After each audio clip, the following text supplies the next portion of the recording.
سنو حضرت سالبہ بن عبدالرحمن میرے کریم محبوب علیہ السلام کے صحابی ہیں، غریب ہیں.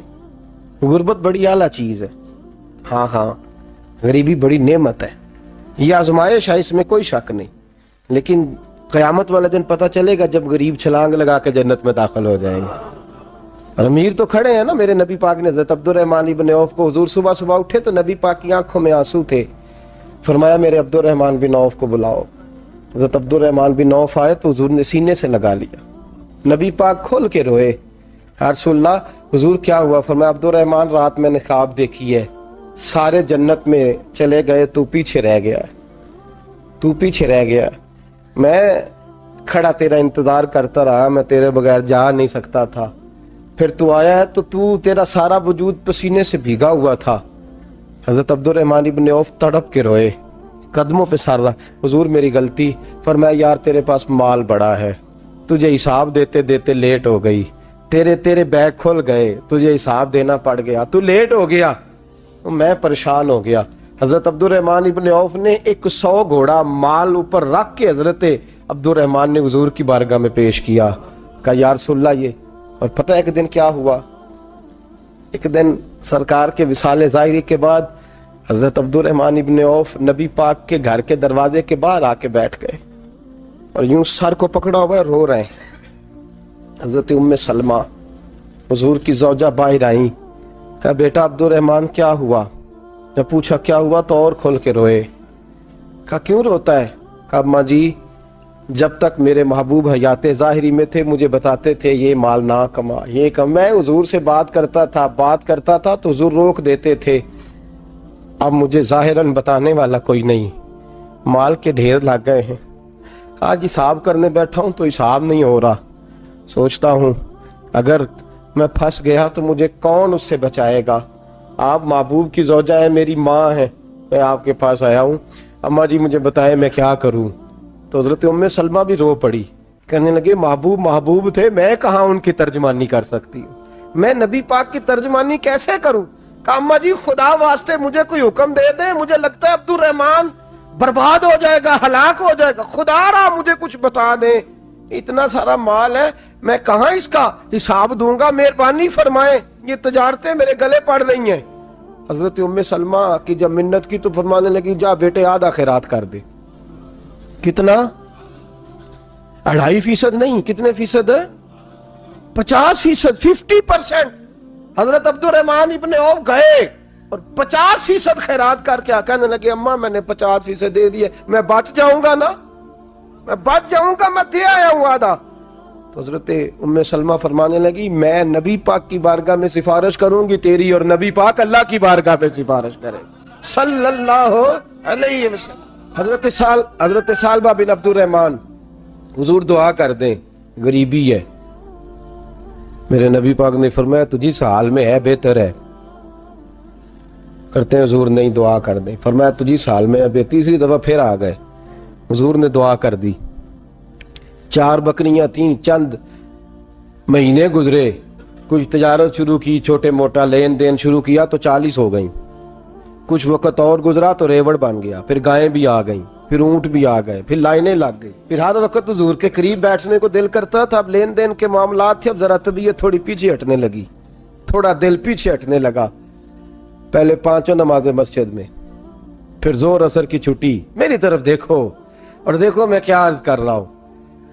پھر زور اثر گئی، پھر کچھ وقت گزرا تو مغرب بھی گئی، پھر اتنی بڑی حویلی کوئی نہیں.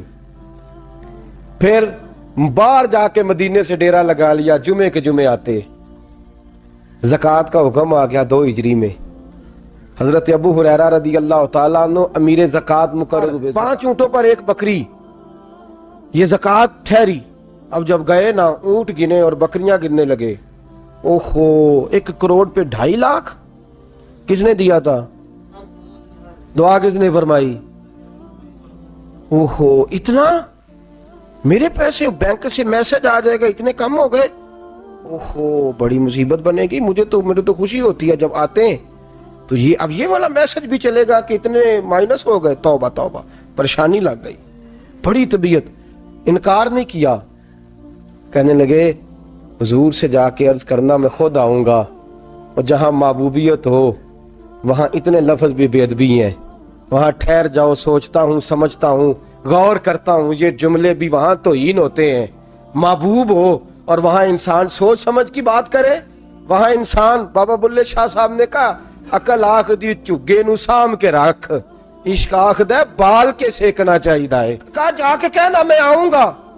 سب کی زکوٰۃ لے آئے، در رسول پہ آئے، حضور نے فرمایا پہلے سالبہ کی بات بتاؤ، پتہ تھا نا پہلے سال۔ حضور اس نے کہا تھا میں آؤں گا۔ حضرت ابو ہریرہ کہتے ہیں نبی پاک نے ٹھنڈی آہ بھری، آہ ٹھنڈی، فرمایا ہلاک ہو گیا۔ اس کو کہا تھا نہ اس چکر میں پڑ، ہلاک ہو گیا، ہلاک۔ حضرت ابو ہریرہ فرماتے ہیں دو باریک باریک آنسوؤں کے قطرے بھی میں نے محبوب کی آنکھوں میں دیکھے۔ اپنا ہے نا تو دکھ ہوا، یار میرا اپنا تھا، ہلاک ہی ہو گیا ہے، کدھر چلا گیا ہے۔ ان کو بھی بعد میں خیال آیا، او ہو میں تو غریب تھا، یہ آیا کدھر سے تھا، میں تو غلامی رسول میں آتا گیا تو رب میری عزتیں بڑھاتا گیا، یہ میں کس چکر میں پڑ گیا۔ آئے لائنیں بکریوں کی لائے، حاضر کی، حضور وہ میں نے کہا تھا حضرت ابو ہریرہ سے میں خود آؤں گا، حضور میں خود لایا ہوں۔ فرمایا محبوب نے مجھے تو نہ بتا، میں تو سمجھتا ہوں، میں نے کہا تھا تو میں آ گیا ہوں۔ فرمایا چل اٹھا، دوڑ جا، لے جا۔ حضرت ابو ہریرہ فرماتے ہیں انکار محبوب نے سالبہ کو کیا، لیکن آنسو ابو بکر صدیق کے بھی نکل گئے۔ فرماتے ہیں درد عثمان غنی کو بھی ہونے لگا، تڑپ مولا علی بھی گئے۔ فرمایا جا لے جا، نہیں چاہیے تیرے پیسے۔ فرماتے ہیں سالبہ نے ہاتھ باندھے، کہا محبوبہ غلطی ہو گئی، حضور مجھے، فرمایا تجھے کہا نا تیرے نہیں چاہیے، نکل جا۔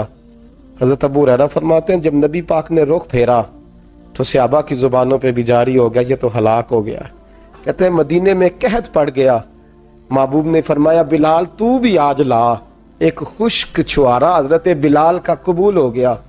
لیکن سالبہ لائنیں لگی یا مال کی، فرمایا جا لے جا، تیرا قبول نہیں ہے۔ فرماتے ہیں تڑپتے رہے ساری زندگی اور مال کو دیکھ دیکھ کے آہیں بھرتے رہے، لیکن کریم نے اس تجارت کو قبول۔ حضرت ابو بکر صدیق کے پاس آئے، سرکار کے وصال، حضور قبول فرما لیں۔ فرمایا ساری دنیا کا قبول ہے، جس کا میرے نبی نے قبول نہیں فرمایا میں کیسے قبول کر لوں۔ حضرت عمر فاروق کے پاس آئے، فرمایا نہ تیرا قبول نہیں۔ حضرت عثمان کے زمانے میں وصال ہو گیا۔ عزیز یاد رکھ، تجارت وہ والی کر جو تجھے نجات دے، اس چکر میں نہ پڑ جا جو تجھے الجھا دے، جو تجھے الجھا دے۔ قرآن مجید کی آیت آئی اقترب للناس حسابہم وہم فی غفلۃ معرضون، لوگوں کا حساب قریب آ گیا ہے اور وہ ابھی بھی غفلت میں پڑے ہیں، ابھی بھی 2 کے 4 اور 4 کے 10 کر رہے ہیں، حساب کا وقت قریب آ گیا۔ حضرت انس آئے مسجد سے، ایک صحابی مکان بنا رہے تھے، جھونپڑی تعمیر کر رہے تھے۔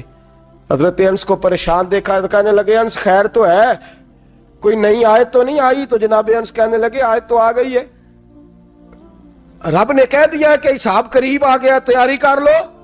جھونپڑی بنا رہے ہیں، محل نہیں، جھونپڑی بنا رہے تھے، ابھی دیوار کچی مکمل نہیں ہوئی تھی، ہاتھ جھاڑ دیے صحابی نے، ادھر رخ پھیرا تو حضرت انس کہنے لگے کہاں جا رہے ہو؟ کہنے لگے بھائی میں حساب نہیں دے سکتا، میں مصطفیٰ کے پاس جا رہا ہوں، میں نے نہیں دیوار بنانی، بس بھائی میری اس دوڑ سے بس میں کوئی نہیں حساب دے سکتا، میں کمزور ہوں۔ میرے رسول کائنات صلی اللہ تعالی علیہ وسلم نے، میرے دوستو تجارت کرو لیکن اس کو عبادت سمجھ کے کرو۔ اگر تمہیں چوک وہاں دکان پہ بیٹھے خدا بھول جاتا ہے اور سودا کرتے وقت رب رسول کی باتیں تمہیں بھول جاتی ہیں، تو پھر تو تم وانتم موردون میں ہو، پھر تو تم غافل ہو۔